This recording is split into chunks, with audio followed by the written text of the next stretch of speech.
Hi everyone, अब हम लोग एंगुलर में इंटरपोलेशन के बारे में बात करने वाले हैं। देखो, ये एंगुलर का one of the most important topic है। जब भी आप लोग एंगुलर के प्रोजेक्ट में काम करोगे ना, तो डेफिनेटली कहीं ना कहीं पे आपको इंटरपोलेशन की जरूरत पड़ेगी ही पड़ेगी। और अगर आपको नहीं पड़ती तो आपका प्रोजेक्ट बहुत ही सिंपल, बहुत ही छोटा है। आपको नॉर्मल HTML CSS में बना लेना चाहिए। एंगुलर की वहां पे जरूरत ही नहीं है आपको। ऑलराइट, सो काफी इंपॉर्टेंट फीचर है, हर जगह पे काम आता है। काफी डिटेल में डिस्कस करेंगे, पूरा देखना इस पार्ट को। सबसे पहले मैं आपको बताऊंगा इंटरपोलेशन ये होता क्या है, ये कैसे काम करता है। एग्जाम्पल देखेंगे, इसकी लिमिटेशंस देखेंगे, इसके इंपॉर्टेंट पॉइंट्स को समझेंगे। इनलाइन टेम्पलेट क्या होती है, ये थोड़ा इंटरेस्टिंग चीज़ है, इसके बारे में हम लोग बात करने वाले हैं। डेवलपर्स कॉमन मिस्टेक्स क्या करते हैं इंटरपोलेशन के केस में, वो हम लोग बात करेंगे। इंटरव्यू क्वेश्चन डिस्कस करने वाले हैं। नोट्स, कोड, प्लेलिस्ट का लिंक आपको डिस्क्रिप्शन बॉक्स में मिल जाएगा। आजकल एक अच्छी जॉब मिलना बहुत मुश्किल हो चुका है। एक जॉब के लिए 10,000 से भी ज्यादा कैंडिडेट्स अप्लाई करते हैं। बट अगर आप भी जॉब सर्च कर रहे हो तो उसके लिए मैं आपको एक सोल्यूशन दे सकता हूँ। शार्पनर टेक आपके लिए एक जॉब रेडी ट्रेनिंग प्रोग्राम लेके आया है। इसके अंदर आपको बेसिक से लेकर एडवांस तक ट्रेनिंग मिलेगी, प्रोजेक्ट्स करने को मिलेंगे, मॉक इंटरव्यूज, रिज्यूमे में हेल्प, बहुत कुछ मिलेगा। और उसके बाद आपका कंपनीज में इंटरव्यूज भी करवाया जाएगा। और सबसे सही चीज ये है कि आपको पेमेंट जॉब लगने के बाद करनी है। और अगर आपकी जॉब कहीं और से लगती है तो आपको पेमेंट करने की जरूरत भी नहीं है। सो डिस्क्रिप्शन बॉक्स में मैंने लिंक प्रोवाइड करवा दिया है, वहां पे आपको नाम और आपका नंबर ऐड करना है। देन हमारी तरफ से आपको कॉल आएगा और बाकी की डिटेल्स आप वहां पे पूछ सकते हो। So check out the description box. Alright, अब पहले क्वेश्चन पे चलते हैं। इंटरपोलेशन बेसिकली है क्या। देखो, ये एक एंगुलर का फीचर होता है जिसकी हेल्प से आप लोग टाइपस्क्रिप्ट वाले डेटा को डिस्प्ले करवा सकते हो। सो इंटरपोलेशन को और डिटेल में समझने के लिए एक बार हम लोग प्रोजेक्ट पे आते हैं। देखो, जब भी आप लोग एंगुलर के अंदर कंपोनेंट बनाते हो, या फिर जो पहले से ऐप वाला कंपोनेंट बना हुआ होता है ना, उसके अंदर दो सबसे ज्यादा इंपॉर्टेंट फाइल होती हैं। एक होती है app.ts, जहां पे आप देख पा रहे हो। एक होती है app.html वाली फाइल। जब आपको डाटा डिस्प्ले करवाना होता है तो वो डाटा आपको यहां पे लिखना होता है, वो उसके लिए कोड आपको यहां पे लिखना होता है। बट जो आपका लॉजिक रहता है, जो भी आप लोग कैलकुलेशन वगैरह करते हो, वो सारी की सारी चीजें यहां पे रहती हैं। अब एग्जांपल के लिए मैं यहां से सब कुछ हटा देता हूं। एक मेरे पास प्रॉपर्टी है नेम, जिसके अंदर मैंने डाल दिया अनिल सिद्धू। अब जो ये नेम प्रॉपर्टी है, इसको मैं ब्राउजर पे देख कैसे सकता हूं। अभी के लिए तो बहुत ही सिंपल सी प्रॉपर्टी है, बट इसके अंदर कुछ कैलकुलेशन हो सकती है, मैथमेटिकल फॉर्मूलाज वगैरह हो सकते हैं जो जो ये नेम है ये API वगैरह से आया हो, किसी भी तरीके से हो सकता है। तो इसको हम लोग ब्राउजर पे कैसे देखेंगे, HTML वाली फाइल की हेल्प से। तो मैंने यहाँ पे सब कुछ हटा दिया। अब अगर मैं इस नेम को डायरेक्टली यहाँ पे लिखता हूं इस तरीके से, तो मुझे नेम ही मिलेगा। अनिल सिद्धू वहां पे डिस्प्ले होता हुआ नहीं दिखेगा। आप यहाँ पे चेक भी कर सकते हो, राइट। और अगर मैं यहाँ पे आके मान लो HTML वाली टैग ले लेता हूँ इस तरीके से, देन इसके अंदर नेम लिखता हूँ, तो भी कुछ नहीं आने वाला, नेम ही दिखेगा, राइट। तो इसको हमें डिस्प्ले कैसे करवाना है, इंटरपोलेशन की हेल्प से। इंटरपोलेशन क्या है, ये है डबल करली ब्रेसेस को ओपन करना, देन इनको बंद कर देना। ये सिंटैक्स होता है आपका इंटरपोलेशन का। अगर मैं इसके अंदर नेम डालता हूं तो आपको अनिल सिद्धू दिखेगा। अब ये यहां से ऑरेंज कलर का क्यों आ रहा है, ये मैंने लास्ट वाले पार्ट के अंदर करा था, यहां से आ रहा था, इसको मैं हटा देता हूं यहां। अब ये सही हो गया, यहां पे आप देख सकते हो।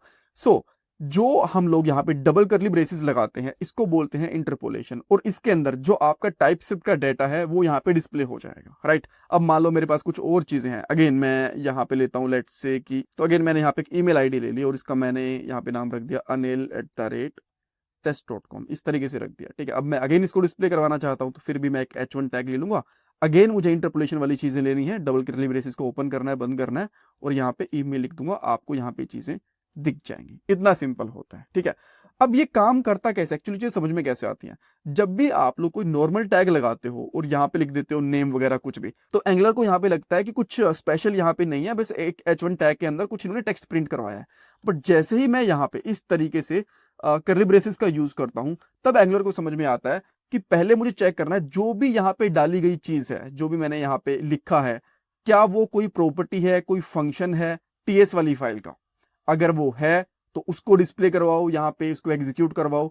अगर वो नहीं है, जैसे यहाँ पे 10+10 इस तरीके से लिखा हुआ है, ये चीज है, देन ये इसकी कैलकुलेशन करना शुरू कर देगा, एज ए जावास्क्रिप्ट इसको रन करना शुरू कर देगा और आपको इस तरीके से आउटपुट आ जाएगा।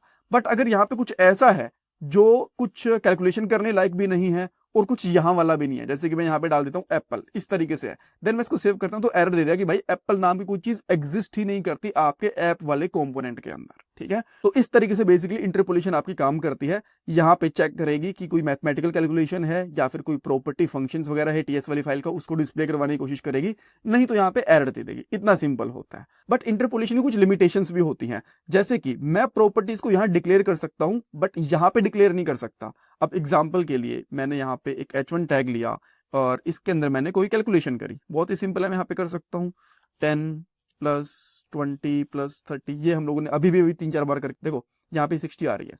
बट अगर आप ये करना चाहते हो, यहाँ पे एक H1 लेके इस तरीके से यहाँ पे डाल दो नेम, और इसमें आप डाल दो यहाँ पे 20, इस तरीके से करना चाहते हो तो वो चीज नहीं चलेगी, ठीक है। तो इसकी लिमिटेशंस होती हैं, हर चीज नहीं कर सकते। कोई नॉर्मल कैलकुलेशन करनी है, कुछ डिस्प्ले वगैरह करना है, ये चीजें आप कर सकते हो। बट अगर आप लोग यहाँ पे चाहते हो कि न्यू वेरिएबल क्रिएट कर लो, न्यू प्रॉपर्टीज क्रिएट कर लो, उसमें वैल्यूज वगैरह साइन कर लो, तो वो बेसिकली पॉसिबल नहीं है यहाँ पे, ऑलराइट। तो लिमिटेड चीजें आप लोग यहाँ पे कर सकते हो। यहाँ पे आप लोग सिग्नल्स को डिस्प्ले करवा सकते हो, फंक्शंस को भी डिस्प्ले करवा सकते हो। सिग्नल के लिए तो मैं एक अलग से पार्ट लेके आऊंगा, यहाँ पे घुसाऊंगा नहीं, अदरवाइज हम लोग कहीं और ही चले जाएंगे। एक नॉर्मल फंक्शन क्रिएट करके देख लेता हूँ। जैसे इस फंक्शन का नाम रखता हूँ गेट नेम, ये मैंने फंक्शन रखा, देन मैं यहाँ पे आके रिटर्न कर देता हूँ इसको सिंपली दिस डॉट नेम। अब ये दिस डॉट नेम क्यों है? जब हम लोग नॉर्मल जावास्क्रिप्ट लिखते हैं तो बस नेम ही आ जाता है। देखो यहाँ पे हम लोग क्लास यूज कर रहे हैं, अगर आप लोग किसी क्लास की प्रॉपर्टी को उसी की किसी फंक्शन में यूज करना चाहते हो तो आपको दिस यूज करना पड़ेगा। अगर आप लोग दिस यूज नहीं करोगे तो काम नहीं करेगी, अदरवाइज आपको यहाँ पे लेट नेम इस तरीके से डिक्लेयर करना पड़ेगा, इस तरीके से, तो ये समझ जाएगा, ठीक है।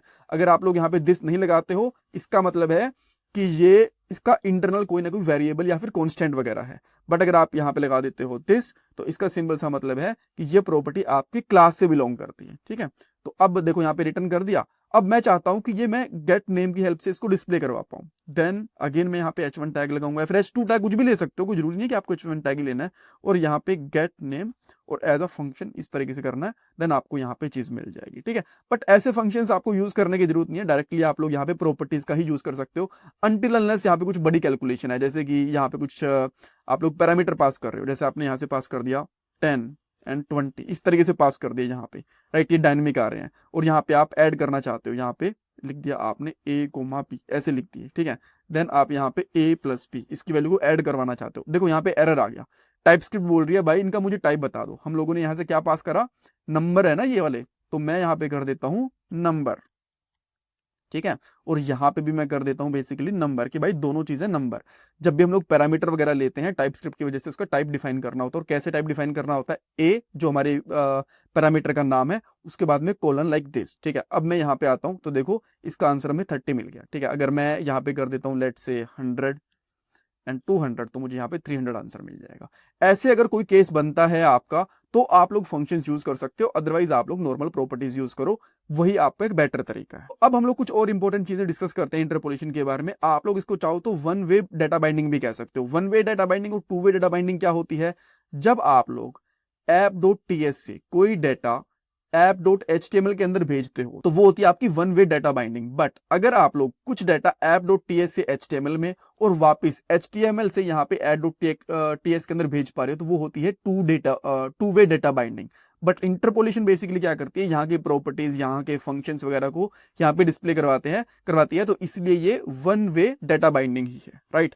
हाँ, एक चीज आपको ध्यान रखनी है, मान लो आपके पास यहाँ पे कोई प्रॉपर्टी है, जैसे नेम है, कुछ भी चीज है, और यहाँ पे बटन की हेल्प से हम लोग इसको चेंज कर रहे हैं, क्लिक के ऊपर चेंज हो गई या फिर API की वजह से चेंज हो गई, तो ये ऑटोमेटिकली यहाँ पे चेंज हो जाएगी, UI के ऊपर ऑटोमेटिकली चेंज हो जाएगी। आपको कुछ रिफ्रेश वगैरह करने की जरूरत नहीं है, आपको gate document dot gate element by ID वगैरह कुछ करके जबरदस्ती करने की जरूरत नहीं है, अपने आप यहाँ पे अपडेट हो जाएगी जैसे यहाँ पे कोई वैल्यू अपडेट होती है, तो ठीक है। इंटरपोलेशन के अंदर आप लोग एक्सप्रेशन लिख सकते हो, जैसे मैंने आपको बताया, जहां पे कुछ कैलकुलेशन वगैरह करनी है, छोटी मोटी चीजें करनी है, वो कर सकते हो। बट जो बड़े लॉजिक होते हैं वो आपको यहाँ यूज नहीं करने चाहिए। असाइनमेंट वगैरह वाली चीजें होती हैं वो आपको यहाँ पे यूज नहीं करनी चाहिए। और जो इंटरपोलेशन होती है ना, वो क्रॉस साइट स्क्रिप्टिंग के लिए भी सेफ होती है। अब देखो, अगर आप लोगों ने पहले किसी रिएक्ट के, एंगुलर पे, जावास्क्रिप्ट के बहुत बड़े प्रोजेक्ट पे काम करा है, तो आप लोगों को क्रॉस साइट स्क्रिप्टिंग का आइडिया होगा। नहीं है तो कोई बात नहीं, आने वाले पार्ट के अंदर डिटेल में डिस्कस करेंगे। बट अभी के लिए इतना ध्यान रखो, क्रॉस साइट स्क्रिप्टिंग आपकी वेबसाइट के डाटा को चोरी करवा सकती है, उसको हैक वगैरह करवा सकती है। सो जो इंटरपोलेशन होती है क्रॉस साइट स्क्रिप्टिंग से बेसिकली आपको बचा सकती है। देन आपका अगर कोई कॉम्प्लेक्स फंक्शन है या फिर कुछ हैवी कैलकुलेशन वगैरह हो रही है, तो वो भी आपको टाइपस्क्रिप्ट वाली फाइल के अंदर ही करनी चाहिए, इंटरपोलेशन के अंदर आपको वो चीज नहीं करनी चाहिए। ऑलराइट, सो ये कुछ इंपॉर्टेंट चीजें थी इंटरपोलेशन के बारे में। आई होप आपको डेफिनेटली बहुत कुछ जानने को मिला होगा। एक चीज और रह गई, मैं आपको कह रहा था कि इनलाइन टेम्पलेट के बारे में आपको बताऊंगा।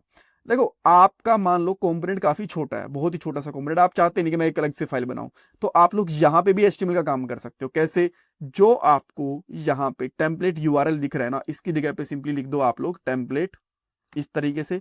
एंड देन इसके अंदर आप लोग HTML का कोड करना शुरू कर सकते हो। जैसे कि मैंने यहाँ पे एक H1 टैग कर दिया, इसको मैं बंद कर देता हूँ H1 टैग को, और यहाँ पे कोमा, और यहाँ पे लगा दूंगा इनलाइन टेम्पलेट, ठीक है। देन आप यहाँ पे आओगे, आपकी इनलाइन टेम्पलेट दी गई।